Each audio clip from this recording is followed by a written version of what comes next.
Not surprisingly, I burned out within a year. I found myself constantly on Slack after hours, waking up, getting notified of messages, feeling like I needed to respond right away. Other people are deciding how you're going to be spending your time because you're constantly getting interrupted. You feel like you're doing stuff, but you're actually not. And it actually burns you out. Unless you work in an ER, candidly, there is nothing that cannot wait 30 minutes. They are designed to hook you in and you have to outsmart them. This is a 2-part episode. If you want to check out the first part, listen to the previous episode of Time Billionaires. It's truly liberated a lot of people. And I like I said, I'm grateful for that part of the culture at that company that I worked for way back when. It's so empowering. And even just adopting part of that into my brain has been really helpful. But I've also worked at a company where the culture was the diametric opposite. And what stands out to me is that in that culture, it was very much one of fear and optimizing for appearances. Does this reflect someone's smart enough to work here? Ironically, it was hedged under high performance of like, we have high standards, high expectations. And the worst question you could get was, did you think this was ready to show to me? That went, you think this is a good enough reflection of what you thought was worth my time.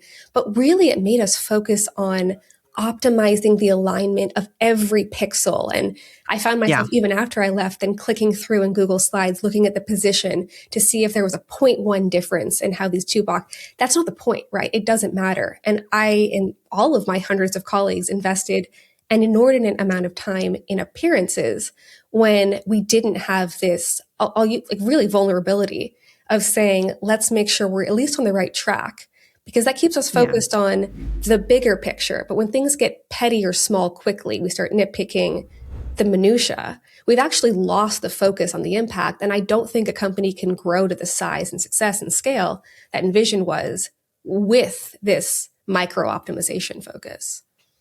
Well, it's kind of getting back to project management. It's about phases, and the early phases of a project. That's where bad version is great. Of course, there is a time and a place where it's sort of like through multiple versions and getting feedback on those versions and iterating. You get to you do arrive at a point where it's like, all right, I think this is ready to show to the CEO or to XYZ executive, where maybe the expectation is it actually needs to be pretty dialed in. But you've gone through the hardest part, which is to getting something down early on, and you've shared it with people that are trusted and safe to be able to give you feedback and understand that iteration is how great ideas are born. Like, ideas aren't born in a silo. You have to get feedback from others. So, totally. I've spent time at different companies, like obsessing over like presentations, and there is something about like having things looking polished, of course, but it's a balance. Yeah, it is a balance. The time and place of what are we optimizing for, who's the audience, and like the wisdom that comes with figuring out where your energy is best spent. I love that. Are there small changes that you've made around your focus or where you put your time that have had a big impact on how you feel or how productive you are? Yeah, I would say yes, there's one. And I want to share, I think, what had to happen before I was able to do this. I was working at a startup, running their marketing team, reporting to the CEO, and like it was a very reactive job. It was at that time, I felt an always on 24/7 job. And I felt that I needed to be on all the time. And so I found myself constantly on Slack after hours, waking up, getting notified of messages, feeling like I needed to respond right away. And not surprisingly, I burned out within a year. And I took a few weeks in between that job and my next job to assess, oh my God, what part of this was the job, the culture? What part of it was me? And like my habits and behaviors, which I have way more control over. And a lot of times, when you make these career changes or, start a new job or change a new job, like it's important to sort of assess what part is you and what part isn't you. Turns out managing notifications and your relationship with a messaging tool like Slack. And if you're out there listening to this and you don't use Slack, maybe it's your email, maybe it's the pings on your text messages, not setting boundaries with that technology, that was on me. That wasn't the job. And so the thing that has absolutely, I think, changed my life and made my work so much more productive and satisfying is turning off all of my Slack notifications. I don't, even when I'm, on my screen working, the toolbar is hidden. And essentially, I decide when I'm going to go look at messages.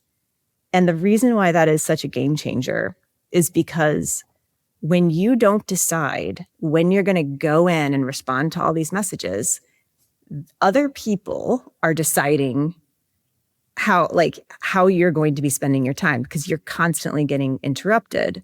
And so it puts you in this reactive state where you're doing a bunch of stuff, like responding to everyone else's needs, but you're actually not doing your job. Exactly. And you're not focusing on the projects you need to be working on. And so it is such a slippery slope because you feel like you're doing stuff, but you're actually not. Mm-hmm. And it actually burns you out and it feels incredibly unsatisfying to go a day and just service everyone else's needs except for what is actually, and put yourself last. And so the habit is hiding all of the notifications and using a timer to focus on a task, whether it's a writing task, maybe you need to review a document. It's basically like, I'm going to spend 40 minutes or 30 minutes on whatever this task is. Maybe it's a meeting, maybe whatever it is. And I'm going to fully focus on it. And then I'm going to take 5 and 10 minutes, 10, 15 minutes, however much time it takes to then go in myself into Slack, check all the messages, or if you use email, go through your messages and respond all at once. And so it's not only more efficient to work that way, but it protects your focus time so that you're actually doing the job that you were hired to do with the brain that you were hired for.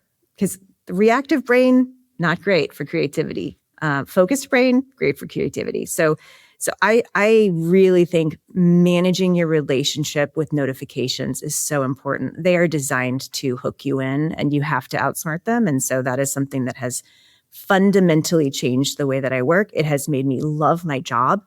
It's made me feel not burned out. And it's made me feel more in control of getting, the focused, fun, larger picture projects done, while also being able to show up for teammates who have questions and also address their needs, but it's like in more of a focused way. So that was a really long-winded way of answering that question. But I just think it's so important. I think it's so important. It's so common and so relatable too. Even feeling like we have an alternative to being this always on as a choice. I find the more secure I feel in a role and my ability to do it well, the less reactive I feel, which is why I think for people who might be earlier in their careers or facing imposter syndrome or newly promoted into a role they haven't done before, it can be this like negative flywheel of I feel insecure, so I feel like I have to control what I can control, which is looking like I'm responsive and always on, especially if I'm working remotely, proving that I'm here so I can show I'm committed. The old get in first, leave last. Now it's like, let me just show that I'm always here, I'm always responsive, so there's nothing anyone could wonder that I can't answer. But those are worse responses. And the same thing if we're checking messages between meetings. If we have 4 minutes between one Zoom meeting ending and another starting, that could be a single context shift from that meeting to the next one, or it could be infinite of then checking all of the messages we have from all of the different people with all of the different context shifts, not having time to reply thoughtfully to any of them. So even if you thought, oh, I just want to see if something's on fire, whatever you're going to respond in those 4, 7, 10 minutes won't be as thoughtful as if you were to just pause and batch them together, to your point. And it creates this loop of sending half-baked messages that may not fully convey your thoughts or answer the question. So you get another message back. And now we have a confusion spiral versus just calmly pausing to say, this is what I really mean to convey with the admin task that I have, which for me is in the afternoons because I tend not to be as focused or creative between like 2 and 4. So I like to batch those because I don't need deep work time. And then step away confidently that nothing's on fire, I can recharge. And that becomes a positive feedback loop of fulfilling that. But it's so common. And I remember saying to somebody who was relatively early in her career, your job is not to respond quickly. And she really couldn't fathom that because what? No, I'm in a customer facing role. I have to be responsive, et cetera, et cetera. But really your job is to deliver results for the business. And if you're doing something that's compromising your ability to deliver, especially in the AI, unique results for the business, then you're not doing your job. And ultimately you're training people to interact with you like that, right? If you're constantly able to drop anything on a moment's notice to create a one-pager for a conference that day, well, you're telling people that you're not really working on anything that important because it couldn't be interrupted. And that becomes true. That becomes true if you're constantly fielding these reactive requests that weren't a priority a week ago.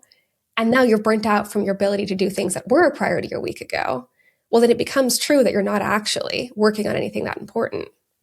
Yeah.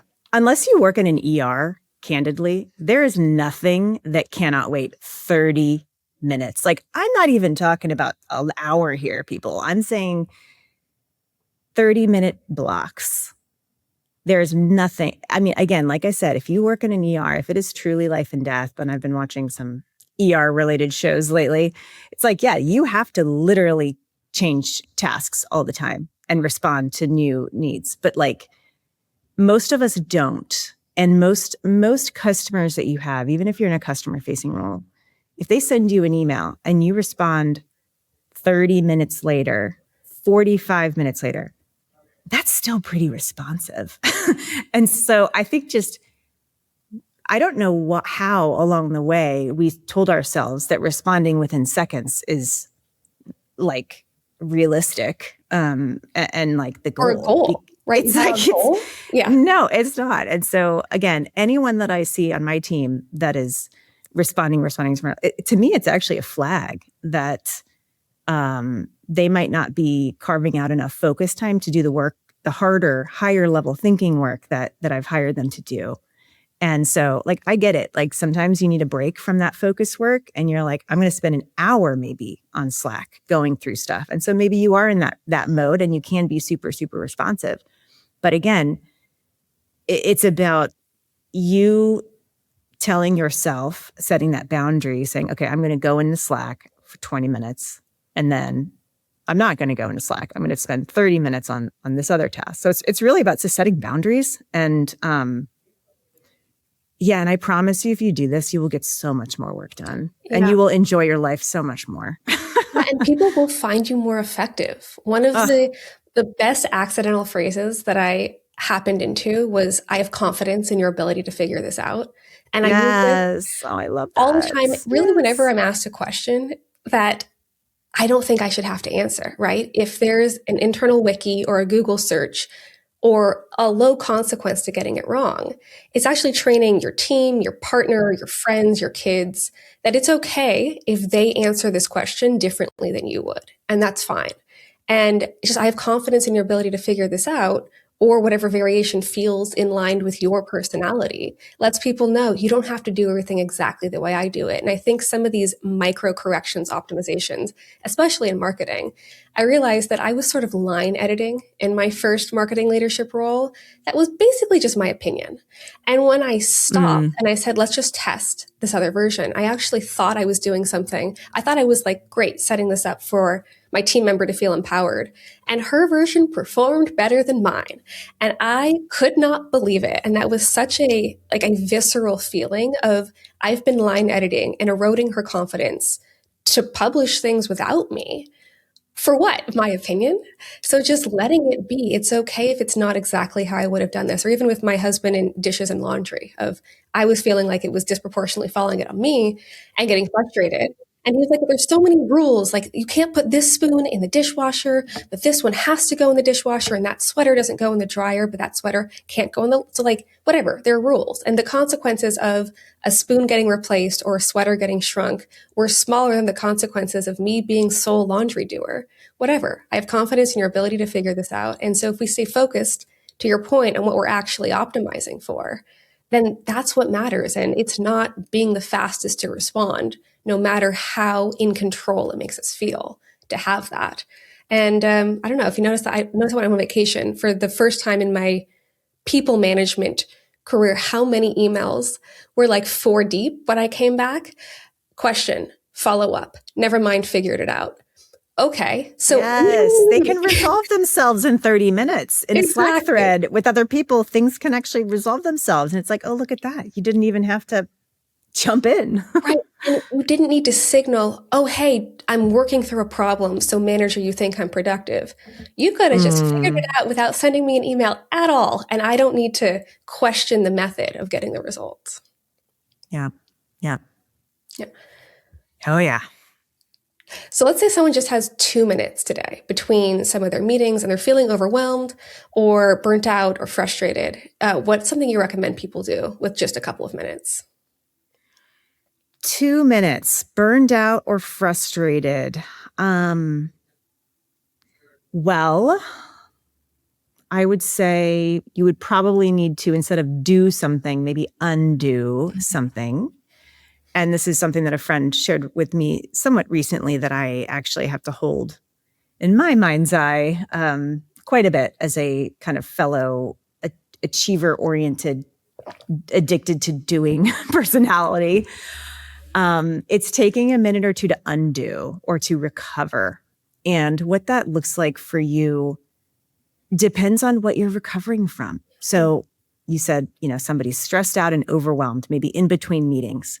Okay, well, chances are if you've been on a meeting and you're a virtual worker, a knowledge worker, you've been sitting in the same position.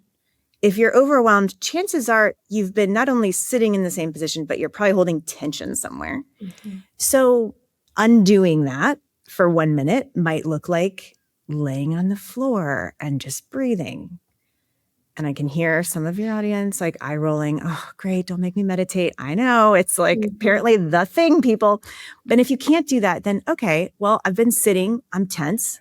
I can do 1 minute of jumping jacks, get some blood flow, because if you're feeling overwhelmed in your brain, you need to get back in your body. And so jumping jacks could be a physical recovery snack that you take.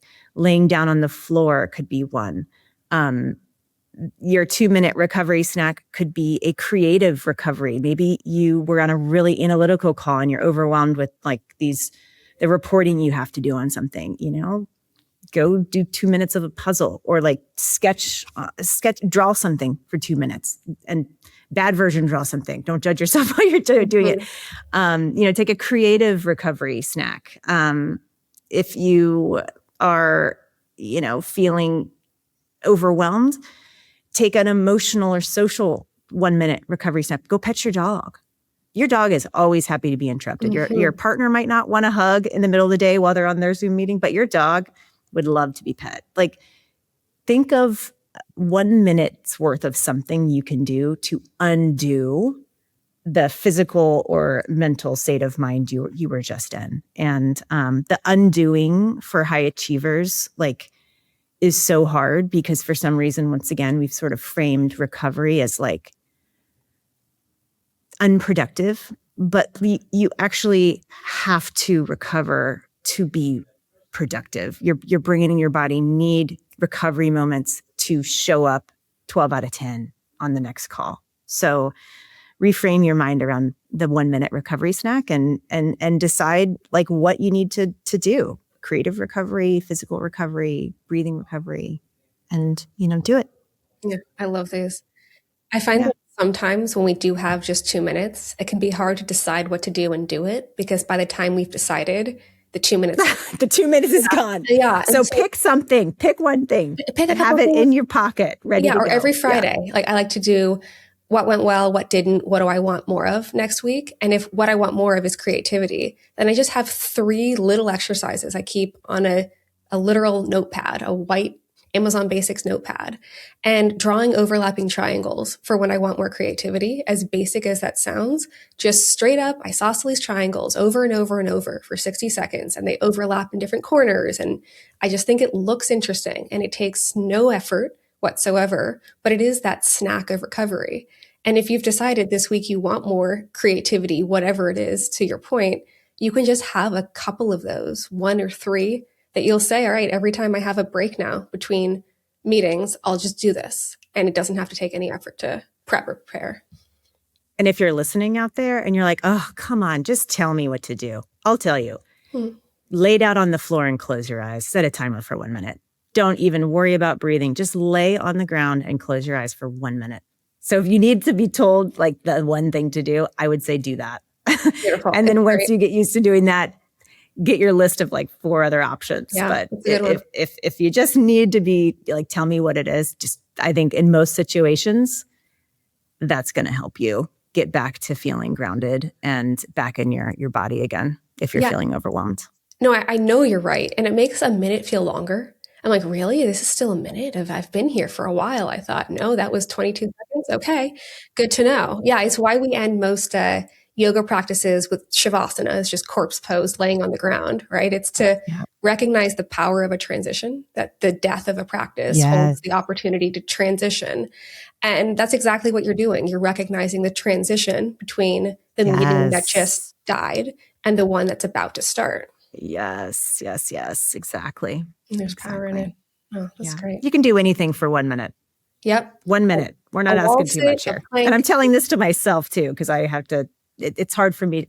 I go through the same thing where it's like, all right, I want to jump on this thing. It's like, oh, whoa, no, actually, I need to take a pause. So it's hard. It's a practice, especially for doers, addicted to doing people. Yeah. It's hard to actually feel like it'll work too, right? You can do a 1 minute wall sit, a 1 minute plank.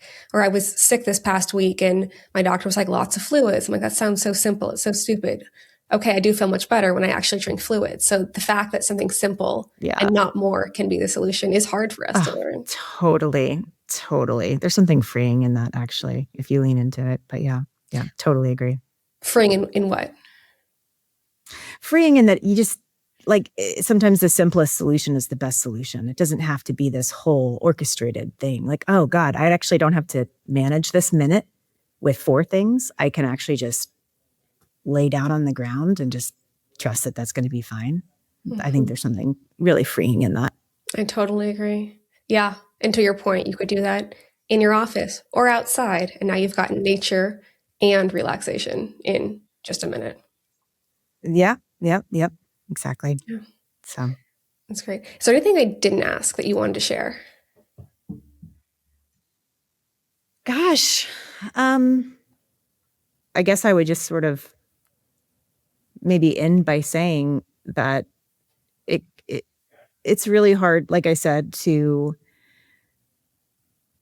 frame the recovery moments as productive. But I would say the sooner you do, the more likely you are to start doing them and benefiting from them, regardless of what you do. If you're trying to save time, if you're trying to focus, sometimes these things that don't feel productive are actually the most productive thing that you could do. And if it's hard to get started with a habit, you can write things down, use a counter just to get you kind of unstuck. But over time, like, I think as you sort of feel results from these little micro moments of recovery or these practices, you'll kind of naturally want to do them. So I would say, like, when you start any new habit, it's going to be hard. Everything in your brain's going to resist it. So just find a way to get through that first few weeks and then, like, see what happens. And don't put a lot of pressure on yourself, I would say too. Yeah, that last part can be hard, not putting the pressure on it. It's true. And then when other people start noticing things that you didn't realize were a shift from what happened before, that's when I think a lot of the compounding benefits just become all the more natural and powerful. Yeah, for sure. Yeah. Well, thank you, Julia. This was fantastic. I've loved your insight, and I know other people will too. Thank you so much. Thank you so much for having me. This was really fun. Thanks for being here.